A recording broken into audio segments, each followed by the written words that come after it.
Good morning, children. Then I am present again with the same lesson.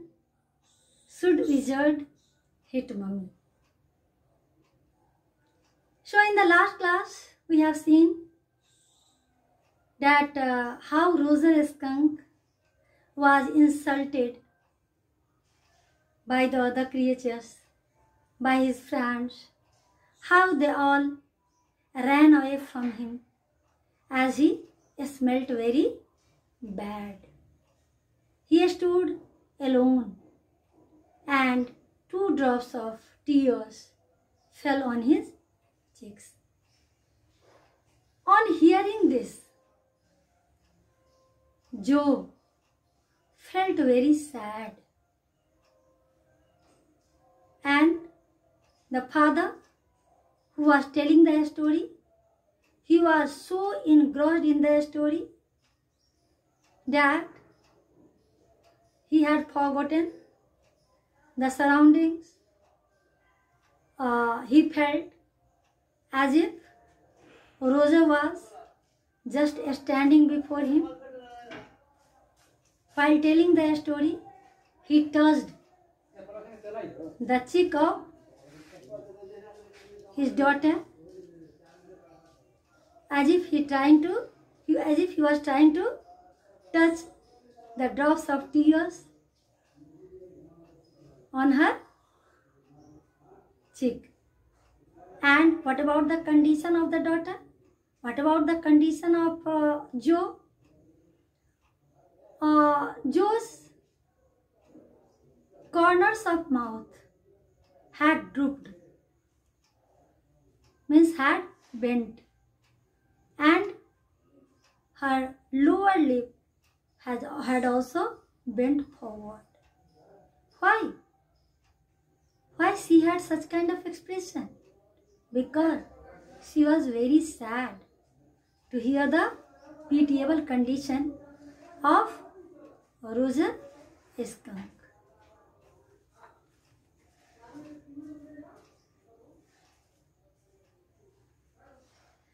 Won't he see the owl? She asked in a high and faintly roughened voice.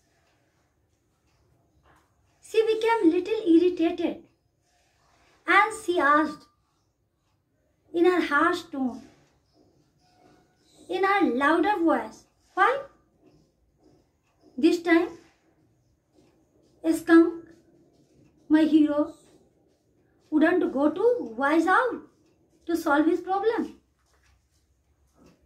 Sitting on the bed beside her, Jack felt the covers tug as her legs switched tensely. Jack, her father, who was sitting beside her, he felt as if the covers under which Joe had stretched her legs,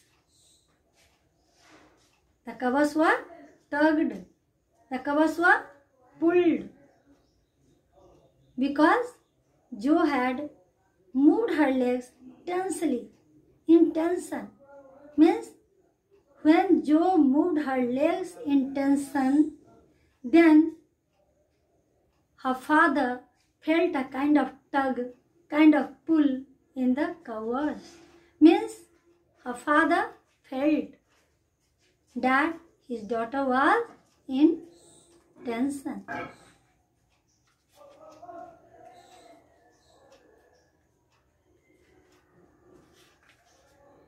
He was pleased with this moment. He was telling her something true, something she must know, and had no wish to hurry on. But downstairs a chair scraped, and he realized he must get down to help Claire paint the living room woodwork. But Jack was feeling happy today. Narrating the story, narrating the tale, Jack was feeling happy. Why? Because he thought that today he was going to narrate something true, because he had faced such kind of situation during his childhood. So he was happy to narrate something true, and he wanted that his daughter must know it. Today he was not in a hurry. He didn't want to finish the story soon. But that very moment, he heard some sound from the ground floor. Actually, on the ground floor, downstairs, his wife Claire, Joe's mother Claire, was painting woodwork, was painting furniture. So that was the sound of furniture being dragged from one place to another place. So Joe's father realized, Jack realized that he must go downstairs and help his wife. Well, he walked along very sadly and came to a very big tree, and in the tip top of the tree was an enormous, wise old owl. Then sadly, sorrowfully, Rosa came to a very big tree, and on the top of the tree there lived a very big, wise owl. Good, Mr. Owl, Rosa Skunk said. All the other little animals run away from me because I smell so bad. So you do, the owl said. Very, very bad. What can I do? Rosa Skunk said. And he cried very hard.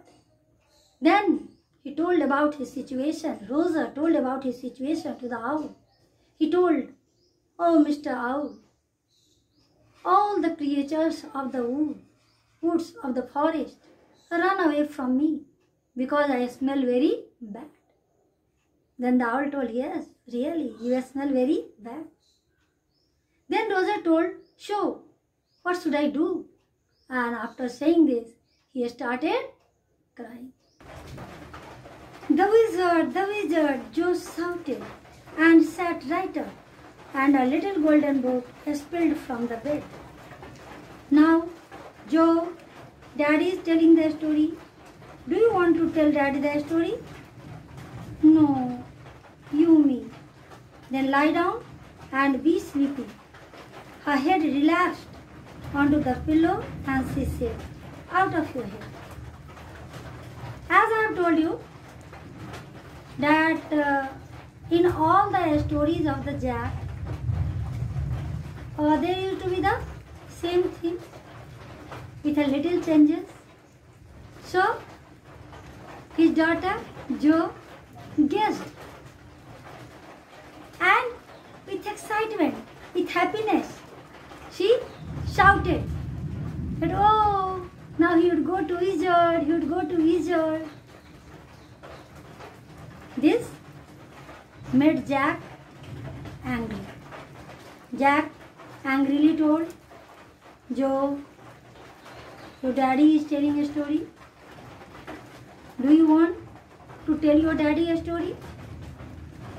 Then Joe told, no, Daddy, he will tell me a story." Then Jack told, "Okay, then like a good baby, you please lie down and try to sleep." Then once again, her head fell onto the pillow, and Jack continued to tell the story. Well, the owl thought and thought. At last he said, "Why don't you go see the wizard?" "Daddy, what? Are magic spells real?" Then at last, the owl thought and thought and thought and thought. And then he told that, "You please go to the wizard. The wizard would solve your problem." Again, Joe interrupted. Joe asked, "Daddy, if magic spells are real, if magic enchantment is real." This was a new phase. Just this last month, a reality phase. When he told her spiders eat bugs, she turned to her mother and asked, "Do they really?" And when Claire told her God was in the sky and all around them, she turned to her father and insisted, with a sly yet eager smile, Is he really? For 1 month, a new phase had come in Joe's life. Nearly for a month, a reality phase, a stage of reality had developed in Joe's mind. Means now she wanted to know about everything. That if it was real or unreal, it was true or untrue. So today also she asked that if magic spell is real. Some days before, when her father had told that spiders eat bugs, then to be confirmed, to know it was real or not, she had asked her mother. One day, when her mother had told that God lives in the sky, then she had asked her father that if it was true. So now she wanted to know about everything, that if it was real, if it was unreal. They are real in stories, Jack answered curtly. She had made him miss a beat in the narrative. Curtly, curt, brief, curtly, briefly. Due to her interruption, Jack missed a beat. Beat means children, a rhythm. In a poem, in a music, reciting the poem, reciting a song, or there is a rhythm. In the same way, telling a story, also there was continuity, a rhythm. So due to her interruption, Jack lost the continuity, lost the rhythm. But anyway, again he started. And yes, and he tried to answer in brief so that he could start the story again. That these things are real in stories. The owl said, "Go through the dark woods, under the apple trees, into the swamp, over the creek." And the wise owl directed Rosa the way to reach the wizard. The wise owl told him that to reach the wizard, you will have to cross the deep, dark forest. Then go under the apple trees. Then enter the swamp. What is swamp? A marshy land, a low land with water. So enter the swamp and then go over the creek. So as soon as Jack uttered the word creeks, again Joe had a question. What's a creek? A little river. Over the creek, and there will be the wizard's house. And that's the way Roger Skunk went. And pretty soon he came to a little white house and he rapped on the door. Then again curtly, briefly, the father replied that it is a river and continued to tell his story.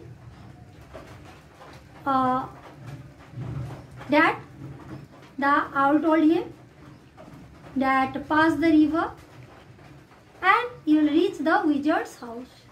So as per the direction, Rosa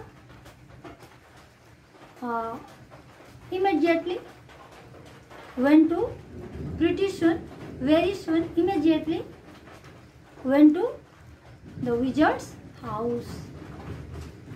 The wizard's house was a little white house. He went there and rapped on the door. R-A-P, rap. That means knock, strike. He knocked on the door. Jack rapped on the windowsill And under the covers, Joe's tall figure clenched in an infantile thrill. While telling the story, as I have told you earlier also, that Jack was acting also. So to show how Rosa knocked on the door, Jack himself knocked on the window sill. And what about Joe? Joe was under the covers, enjoying the story, feeling excited, feeling infantile excitement. Infant means a baby, infantile of the baby, childish. She was feeling a childlike excitement under the covers when she was listening to the story. And then a tiny little old man came out with a long white beard and a pointed blue hat and said, "Hey, what is? What do you want? You smell awful." The wizard's voice was one of Jack's own favorite effects. He did it by scrunching up his face and somehow whining through his eyes, which felt for the interval roomy. He felt being an old man suited him. Then a short old man came out. He had a long beard and he was wearing a pointed hat. Who was he? He was wizard. He asked Rosa, "What's the matter? What do you want?" And when Jack spoke like wizard, then he scrunched his face and he spoke in a crying tone. To speak like wizard was one of his favorite actions while telling the story. He felt as if this action suited him.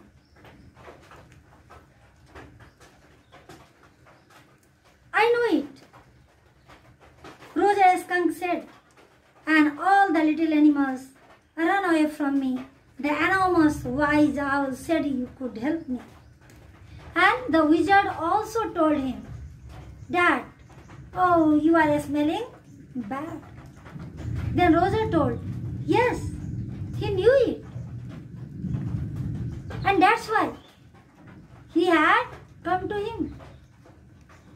All the creatures of the forest ran away from him as he was smelling bad. And that was his problem.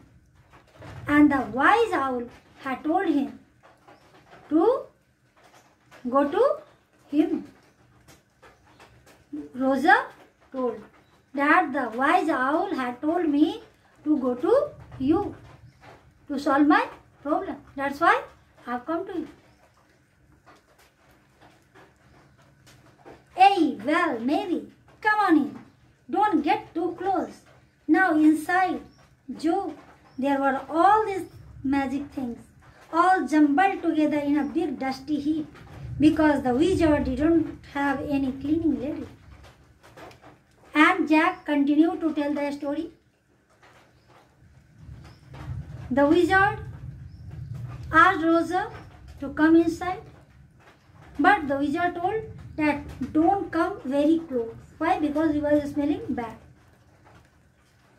Now here the writer, through the mouth of Jack, described the condition of the wizard's room. There was a heap of mixed up things, jumbled things, covered with dust. Means the condition of his room was not good. Jack gave reason also why the condition was not good. Because the wizard didn't have any lady to clean it. Why? Why? Because he was and a very old man.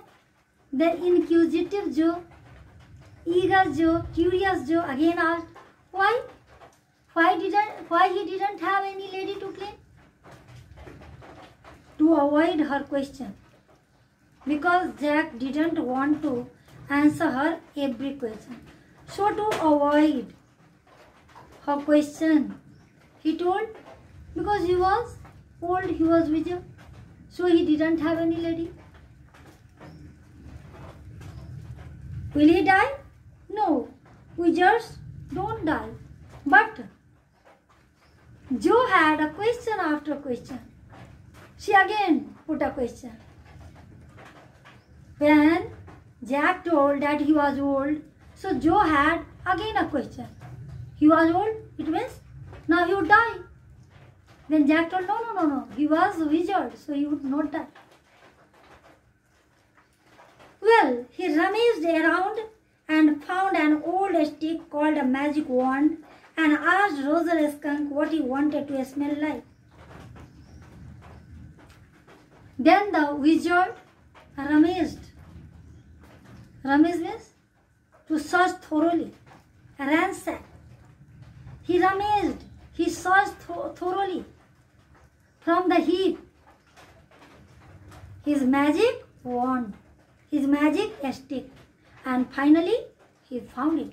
And then he asked Roger that what did he want to smell like. Roger thought and said, roses. Yes, good, Jo said smugly. Roger thought deeply and at last he told that he would like to smell like roses. And here Jo, who was listening to the story, was very happy. She felt deeply satisfied. She told yes. Why? Because now her hero was going to smell very good. Jack fixed her with a trance-like gaze and chanted in the wizard's elderly, irritable voice. Now Jack fixed Jo as if he was not Jack. He was wizard himself. And Jo was not Jo. She was Roger. So, as wizard fixed Roger with his magical eye, in the same way, here also Jack was going to create magic on his daughter. Because he was telling that story, so he was acting. He fixed her eyes.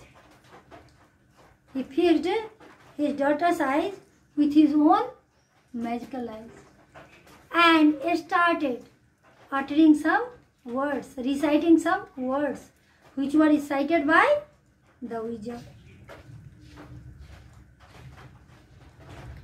Abracadabra, hocus poo, Roger Skunk, how do you do? Roses, bosses, pull and ear. Roger Skunk, you never fear. Bingo. He recited the words which were recited by the wizard for Roger Skunk.